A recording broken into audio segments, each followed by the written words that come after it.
Hi, this is Stephen. We're going to go ahead and go over the electric fields and forces and fields that we need to cover. Please make sure you're taking good notes over this. We will be able to use the notes that we take on the quiz, and we'll get started.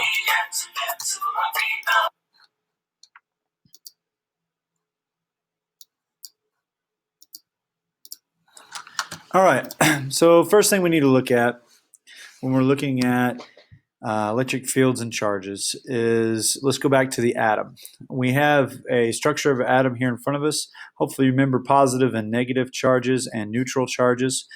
They are all kind of showing you there the types of charge and which they go to. Make a note for that for yourself. Might not be a bad idea to pause the video and make sure you get that information. Next, we're going to move on into the next slide.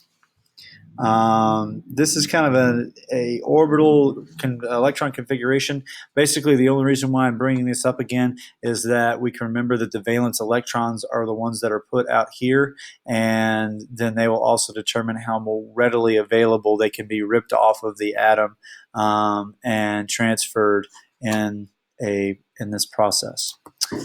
So now when we look at these atoms, those valence electrons, those outermost electrons, we should be able to make a note real quick that if you gain electron, then you'll have an anion. So you can see there we have an anion.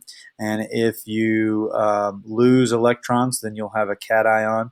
That makes a positively charged ion and a negatively charged. So when we're looking at these pluses and minuses, typically what we're going to see is we'll see electrons move. We won't see protons move. When you see that, we will then have like a nuclear decay. That's kind of the idea on protons. But in this case, we are just pulling off these electrons from the outermost shell, and they go to atoms. So in this case, this guy would lose an electron, and that would cause it to have be an ion of sodium. So they kind of go from there. Next thing, we're looking at this. Hopefully you've seen this before. You've seen this happen. Whenever you take balloons and you rub your balloon on your head, or you rub it on a shirt or a cloth, you're going to pull electrons off of. We're not talking about pulling ions off. We're going to be pulling electrons off of those outermost electrons. What you'll see then when that happens, that'll leave a positive charge on your head, and that's what causes the if you look here, the little hair follicles going up to the balloon is because you've caused a positive charge to be on the hair and a negative charge on the balloon. So you can kind of see this happened. You can see the excess buildup of balloons. If you were to rub two balloons and bring them side by side, they should repel each other. And we're going to be talking about those types of interactions next. Anytime here, might make a note of this. A good way to think of it is like charges repel, opposite charges attract. Make sure you make a note that we're also talking about positive and negative. Those guys will repel each other.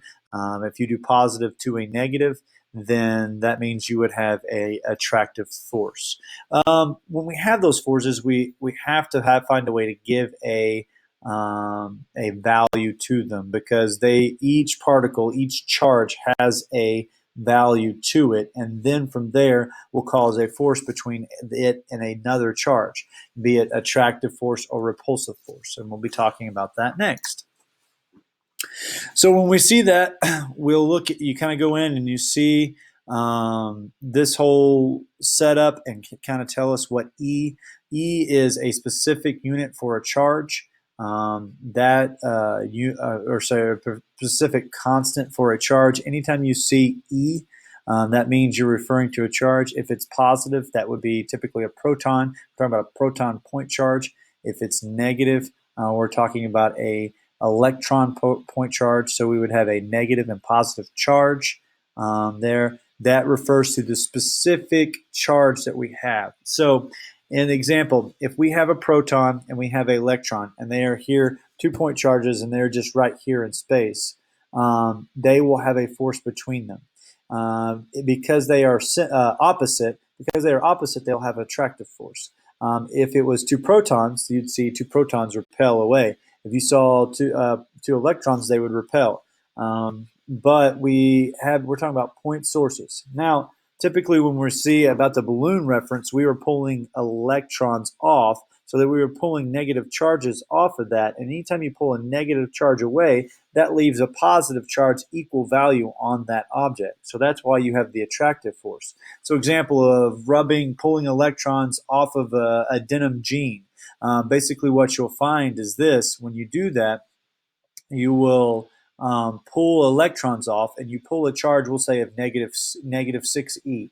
Well, if it's negative 6e, that would be negative 6 times 1.6 times 10 to the negative 19th coulombs. And so when you pull that off, then what was left behind would be positive 6 times 1.6 times 10 to the negative 19th. So then we have these two values there. We have a difference of charge, and then that'll cause a force of electric force. We call it force E, force subscript E, electrical force on those two charges based upon the distance between them. So when we look here, we see this. We have electric charge and the mass of an electron. You kind of get those. And then you have also a neutron.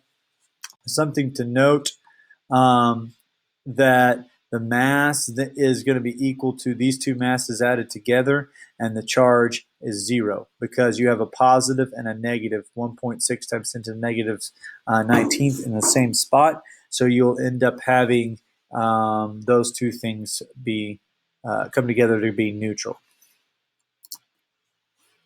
Little quick note about insulators and conductors. Hopefully you remember this. Conductors are going to allow those electrons to move through them, kind of like a sea of electrons.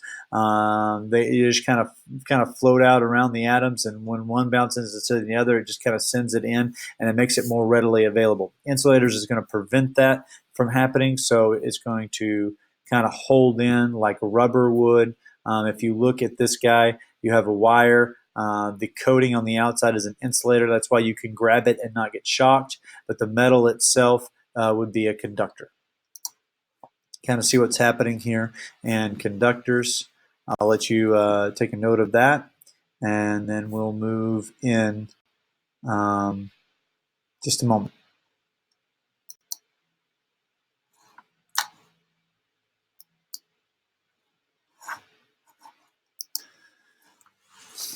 So this is an example of charging by induction.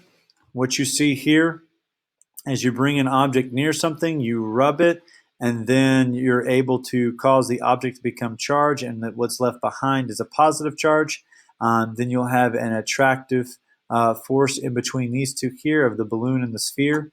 Once you move the balloon away, all the positive charge would spread out evenly, and you can see this charging by induction taking place.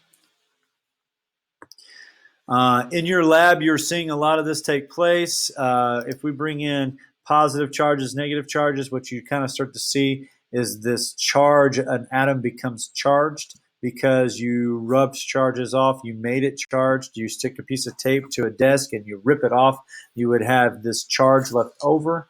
However, something happens like this in which you have an uncharged item like bits of paper, and you bring a charged item near it, and you have a polarization taking place. So you had several interactions in your lab.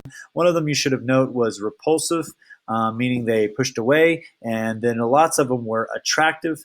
But sometimes those attractives would happen on a neutral object. That was kind of bizarre. It made sense that it would happen on a positive and a negative charge, that they would be attractive. However, you will run into problems whenever you bring into a neutral object. So you bring a charged object into a neutral object, and it creates this image that we have here at the bottom, in which they become polarized. All the negative charges go to one side, and all the positive charges go to the other. In the next video, I'm going to cover Coulomb's law and how to do your practice. Thank you.